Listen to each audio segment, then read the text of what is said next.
lighting has a value. And it's, we're sitting here in this room, how do we light the room well? Yeah. What does lighting give you? It gives you perception. It gives you passion. In a shop, it gives you sales. In a classroom, it gives you properly. education. And how do you light a room badly? And Exactly. And we forget all that. Hello and welcome to another CEF Tech Talking podcast. Thank you very much for joining us. Today, it's myself, Dave, and Bob. Not just Bob. Do you know how important Bob is?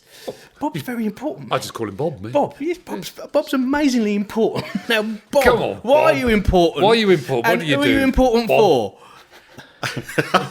What a great introduction. No, I'm not important. Right, I'm Bob Bohannon. I'm head of policy, sustainability, and academy at the Lighting Industry Association. That's why LIA. That's He's why important. he's told I wish you I'd he's known. important. I wish I'd known. So the LIA, Yes. we do an awful lot with the LIA, don't we? And we've done a lot with you over the years. But just tell us briefly, what's LIA? When did it start? What do you What's do? the brief? Where do you work? LIA came out of two things. So we used to have the Lighting Industry Federation. So that was like the big commercial guys doing all the office fluorescents, etc. And then we had the Lighting Association that did all the domestic and all those fittings. They came together, made the Lighting Industry Association. How long ago was this, Bob? Well, if you add all those together, we've been going for like a good 40 years. No, I remember I did my first training in lighting, nearly 40 years ago on an LIF and an LIA and Lighting Association course. Oh, right, so you started one of them and then... And it's absolutely brilliant because sometimes I might be talking to government, other days I'll be talking to somebody that's their first day in the industry.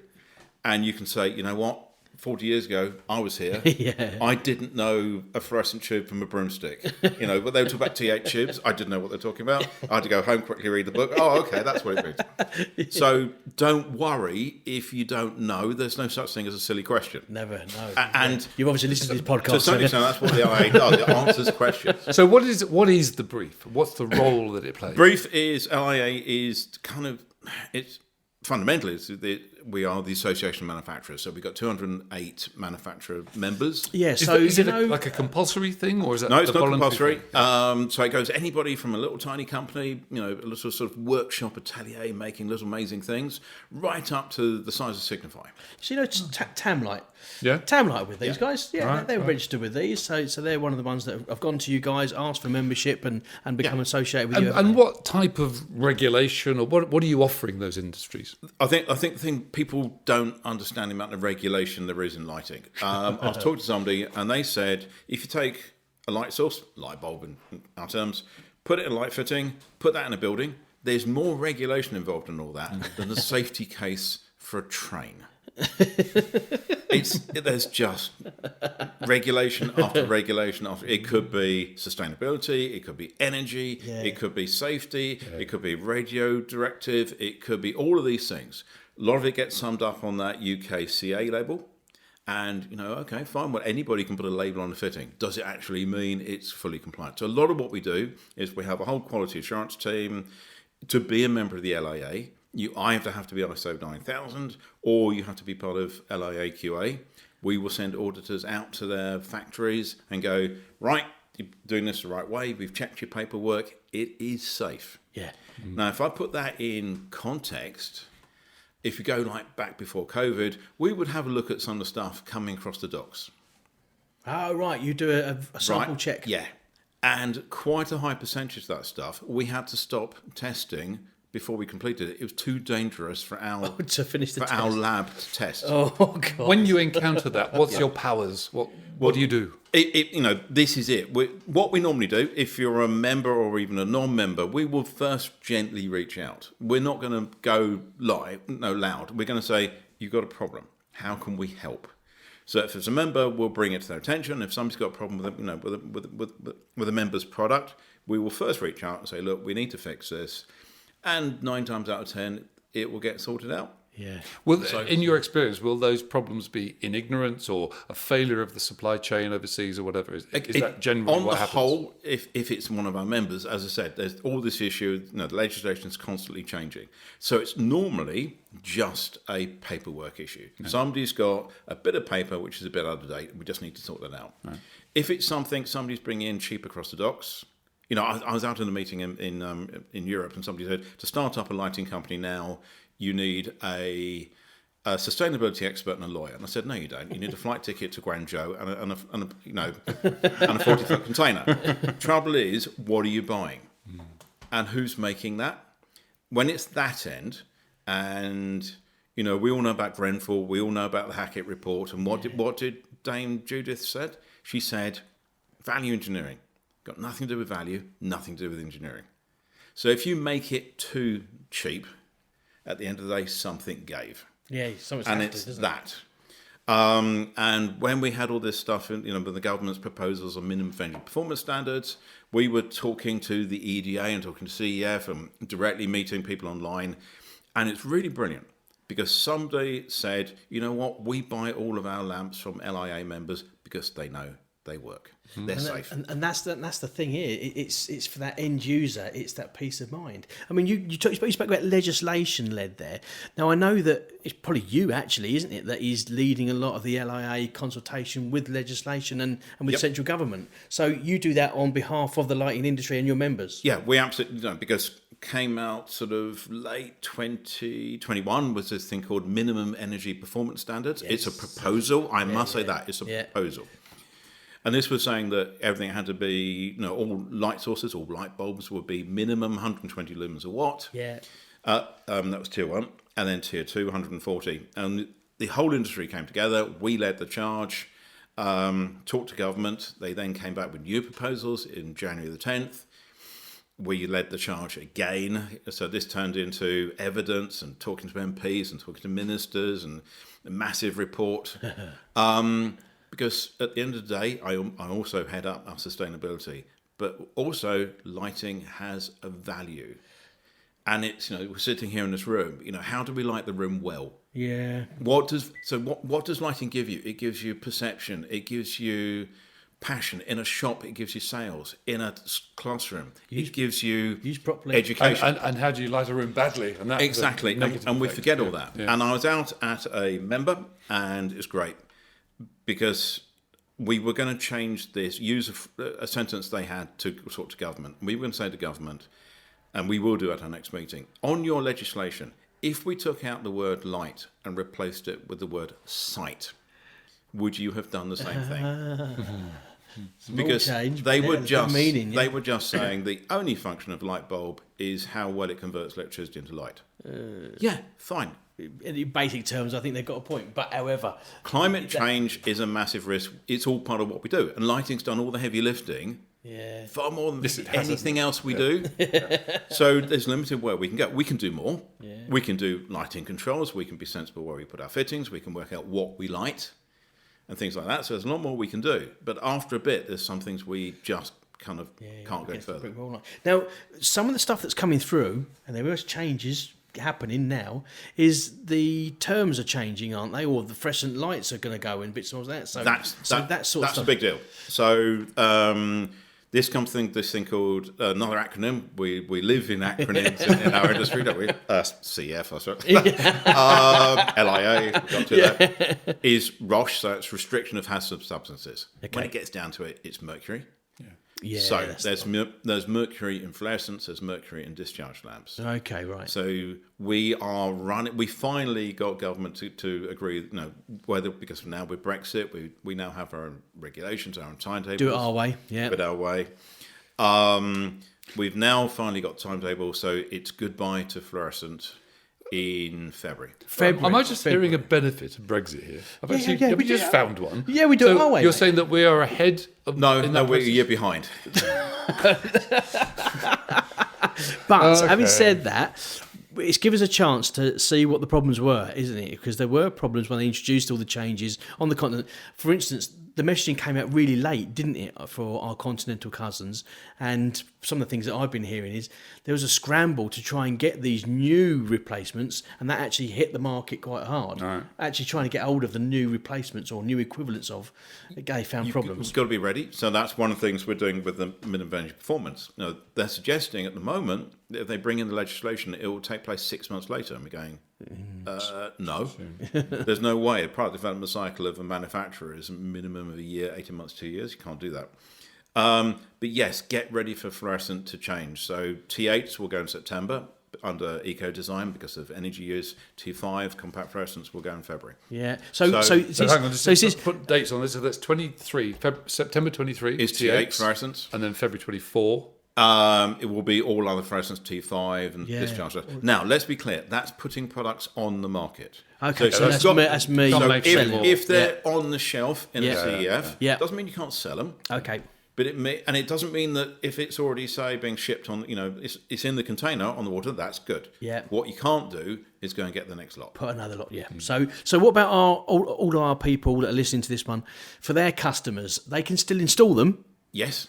But they won't. But getting hold of them is going to the point will be at some point you're not going to relay them. Yeah. But there are alternatives which will fit in those holders. There we are. Yes, so, we've got lots of solutions. You can still put those in. Sometimes it's a replacement. There's a direct replacement. Yeah. Look, we know that because we did it really well when we went from tungsten light bulbs to LED light bulbs. Yeah. In actual fact, it's what my son calls the Tesla effect. We've now got things which do things better.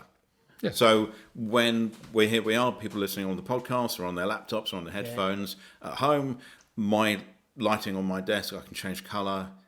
So in the daytime, it's nice and cool. Yeah. And in the evening time, picks up. Then I can just dim it down, warm it. I can just do that on a little touchpad thing. So this is stuff we couldn't do before. Fluorescent, it's we have got some solutions, or it's a whole new fitting. When you get to discharge, it's a bit more difficult. On the whole, it's a whole new fitting. Yeah. Because a discharge lamp is something which is actually, on the whole, quite small. Yeah. Try and mimic that LED is more difficult. You get different beam angles. So do understand, if you're going to just because it fits in the socket doesn't mean. Do you remember? Do you remember that? When we first went to compact fluorescent? Yes. We went to the pub. And they'd taken out the light bulb, they'd taken out the tungsten and put in that stick light, and you saw it poking out the top of the shade. And of course, you always go to the brightest thing, the field of view, and you're going, "That's really horrible." Did you think that very? But also, those things took ages to warm up when they first. Absolutely. So we had them on our landing. You used to turn them up. By the time you'd gone through the landing and got to the bathroom, the thing was just coming on, and the same going off, wasn't it? So what do we do? So the mission message of LIA is support, represent, connect. So represent is like talking to government. Connect is putting our members together and talking to you guys. So we do a lot of work with the EDA. Yes, because when we're working this stuff out, we'll consult. Brilliant connection. And then we'll support with training. So like if you're doing your training, our training at the academy will probably take over from there. To the next steps. And then, everything from the QA and the huge amount of stuff now coming into some sustainability. Yeah, well, this is the next step, really, isn't it? We've been talking today quite a lot about Absolutely, and we've been delighted, actually, how many companies have been sitting here saying how very well geared up they are for sustainability. A lot of really going down that journey. So you've got all sorts of routes, and the one I always have to explain on sustainability, it's like Kermit the Frog. It's not easy being green. And it's not just one thing. So it's not just recycling packaging. It's not just saving energy. It's not just circular economy, all these things. And circular economy actually doesn't just mean fixing stuff. It means keeping the materials in that product in use for as long as possible. So that's, if you build it well, and it lasts, build it once. That's good. Yeah, it's like, the garden, I'm a gardener and I reuse plastic year on year, Absolutely. Which is great use of plastic. Yeah. Because you bought it and it's getting a great life. So it is how it's used. How will you incentivize members, though? Will it become a minimum standard that they have to achieve, or are you gently coercing them along? We are doing a lot. So we have a thing called Tech Forum. So at Tech Forum, we asked the question. So we put up a QR code and we got everybody involved interactively and said, right, where are you on the sustainability journey? How everybody says it's like the most important thing for them to do. At some point, we will probably go that way, that you have to achieve certain things on sustainability. But at the moment, it's not the law. So we have to be careful that we impose restrictions on these things. So we're encouraging. We have, like, for example, CIBSI's TM66, Circular Economy. Yeah. We're now putting in place a third-party assessment, so it's run by us. We teach people how to use it, so we're incentivizing that. We explain. We're also talking to the specifiers, so whether it's demand pull, supply push. The same thing will happen on TM65 for carbon. We're going to be teaching people how to use LCAs. So a lot of companies don't necessarily... LCA, just for me. Life cycle assessment. Okay. Yeah. They might not know how to do this stuff. Now, if you're really big, fine, you've got a team. But if you've got some of the smaller members, and they might be selling their products through you on a project, you might not stock it, but it's going to come through to you. Now, we will be helping them how to do it. And it's super complicated. So LIA really just seemed for me to be a massive support for their members, which is great, really. But also above that, what I'm getting from our time with you today is that you've also got an eye on the future as well, because we know that changes in legislation really impact heavily on anyone manufacturing. Huge. So you guys tend to be the buffer between what's happening and then relaying it. So does it work one way? Do you take what comes out of central government and make it more palatable for your customers, or do you ever go the other way? So you feed into changes that happen at government? No, we do try. You do. Sounds like they're not that receptive. No, I'm just going to be completely honest. Excellent. The reason why, if you look, we might, if you're CF, we might get light, we might love light and all the rest of it. But if you're sitting there as a government minister, sorry, it's kind of not important. So we're a relatively small industry. Yes. So what we do, we build alliances. So, for example, on MEPS, we built alliances with the British Retail Consortium. 1 in 10 employees in the UK work for a member of the British Retail Consortium. We'll work with the EDA. We'll build strategic alliances. We'll talk to government. And we're trying to explain to government the value of light, what light does for people. We're trying to explain to them what it can do to save the planet and the full thing of sustainability. We'll also explain, sorry, that law doesn't work. We were the people who went to government and said, look, we really could do with this ROHS timetable because members need to know and the industry needs to know. Yeah, we are. So it is always bi-directional. And, we try to talk to everybody and explain because we're better together. It's simple. So you collaborate on our behalf, really, and push forward. Absolutely. And we are driving stuff as well because you've suggested that it's not necessarily the number one priority in government. But would you say you have a good relationship with government? You can go to them and the right people and get something moving. We input a lot. They're interested in what we're doing on circular economy. On MEPS, maybe, because we've actually said, sorry, this doesn't work, guys. Maybe that's not a great day in the office for them. But we've done that really, really well. And we said, we completely understand where you've got to go. We understand where we've got to go as a country in terms of carbon. Talk to us. We can make it better. We're not just saying don't do it, not being, Luddites. We're saying talk to us. There's ways. We can do lighting controls. We can do this. Because the thing about lighting, it's not just a product. It's what you do with it. Yeah, it's very much part of something, isn't it? Yeah. Well, you must work and collaborate internationally with other lighting associations. So you've mentioned we were a year behind with the tungsten, the fluorescents. Where are we in lighting terms in, let's say, Europe, the whole of Europe? That's interesting because LIA is part of an organisation called Lighting Europe, and I sit on their executive board as well. So I'm in Brussels next week and the following week. It's great. There's a post-Brexit. There's a Brit in Brussels doing this, and we're helping write European standards. Yeah. How can I put it? In terms of lighting design, UK is one of the world centres. Excellent. Absolutely amazing. Those lighting designers, most of them in London, you might be a few in Manchester, Edinburgh, but we got some of the best lighting design of the world. We got some of the best architects. That's on the big stuff. Got some really creative product designers. In terms of sustainability, I think it's mixed. I think our government knows where it wants to go. it beginning to get there? We just need to. It would be better if we did exactly what we do, which is get everybody around the table. Because one of the things we have here is we have multiple government departments, and they do different things. In different ways. Different ways. And we're just saying, but it doesn't work like that in reality. If it's one of your customers, or if somebody who works as EF, you've kind of just facing it. There's one light source, one ladder, put it in one building. How do we make that work? Yeah, well, it's nice to know that you're there again, doing the best you can. But we are innovating, competence. Competence is the thing that came out of the Grenfell report. In that Hackett report, she used the word competence 157 times. So we're building a competence framework for emergency lighting. So this isn't just Bill went on a course 8 years ago. No. This is a complete skills, behaviour, attitudes, experience thing. That is very interesting.